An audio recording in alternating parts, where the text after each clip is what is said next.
ವಿಚಾರಣೆ ವೇಳೆ ನಾನವಳಲ್ಲ ಅಂತಿರೋ ಆ ರನ್ಯಾ ಪೊಲೀಸರ ಮುಂದೆ ಹೊಸ ಕಥೆಯನ್ನ ಹೇಳ್ತಿದ್ದಾಳೆ. ಚಿನ್ನದ ಚೋರಿ ಪೊಲೀಸರ ತೆಕ್ಕೆಯಲ್ಲಿ ಇರೋ ಅಂತ ನಟಿ ರನ್ಯಾ ವಿಚಾರಣೆ ವೇಳೆ ನಾನವಳಲ್ಲ ಅಂತ ಇದ್ದಾಳಂತೆ. ಪೊಲೀಸರ ಮುಂದೆ ಹೊಸ ಕಥೆಯನ್ನ ಹೇಳ್ತಿದ್ದಾಳೆ. ಚಿನ್ನದ ಚೋರಿ, ಗೋಲ್ಡ್ ಸ್ಮಗ್ಲಿಂಗ್ಗೆ ತನ್ನನ್ನ ಬ್ಲ್ಯಾಕ್ ಮೇಲ್ ಮಾಡಲಾಗಿತ್ತು. ಗೋಲ್ಡ್ ಸ್ಮಗ್ಲಿಂಗ್ ಮಾಡ್ತಾ ಇದ್ರು, ನನ್ನ ಬ್ಲ್ಯಾಕ್ ಮೇಲ್ ಮಾಡಿದ್ರು, ಹೀಗಾಗಿ ನಾನು ಚಿನ್ನ ತಂದಿದ್ದೆ ಅಂತ ನಟಿ ರನ್ಯಾ ರಾವ್ ಹೇಳಿಕೆಯನ್ನ ಕೊಟ್ಟಿದ್ದಾರೆ. DRI ಅಧಿಕಾರಿಗಳ ಮುಂದೆ ಹೇಳಿಕೆಯನ್ನ ನೀಡಿದ್ದಾರೆ ನಟಿ ರನ್ಯಾ ರಾವ್. ನಿನ್ನೆ ವಶಕ್ಕೆ ಪಡೆದು ವಿಚಾರಣೆಯನ್ನ ನಡೆಸಿದ್ದಂತಹ DRI ಅಧಿಕಾರಿಗಳು ಏರ್ಪೋರ್ಟ್ನಲ್ಲಿ ಪೇದೆ ಬಸವರಾಜ್ ನೆರವು ಪಡೆದಿದ್ದ ರನ್ಯಾ ರಾವ್ ಬಸವರಾಜ್ ವಶಕ್ಕೆ ಪಡೆದಾಗ ಹೇಳಿಕೆಯನ್ನ ಕೊಟ್ಟಿದ್ದಾರೆ, ಹೇಳಿಕೆಯನ್ನ ದಾಖಲಿಸಿದ್ದಾರೆ.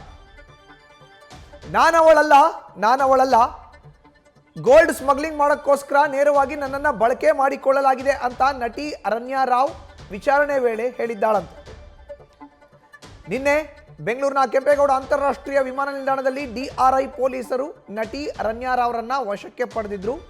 ವಶಕ್ಕೆ ಪಡೆದ ಬಳಿಕ ಆಕೆಯನ್ನ ವಿಚಾರಣೆ ಮಾಡುವಂತ ಸಂದರ್ಭದಲ್ಲಿ ನನಗೂ ಅದಕ್ಕೂ ಏನು ಸಂಬಂಧ ಇಲ್ಲ, ಗೋಲ್ಡ್ ಸ್ಮಗ್ಲಿಂಗ್ ಮಾಡೋಕ್ಕೋಸ್ಕರ ನನ್ನ ಬ್ಲ್ಯಾಕ್ ಮೇಲ್ ಮಾಡಿದ್ರು, ಹೀಗಾಗಿ ನಾನು ಅದನ್ನು ತಂದಿದ್ದೆ ಅನ್ನೋ ಒಂದು ಹೇಳಿಕೆಯನ್ನು ಕೊಟ್ಟಿದ್ದಾರಂತೆ. ನ್ಯೂಸ್ ಫಸ್ಟ್ ನಿರ್ಭೀತಿಯಿಂದ ನಿಮ್ಮ ಪರವಾಗಿ.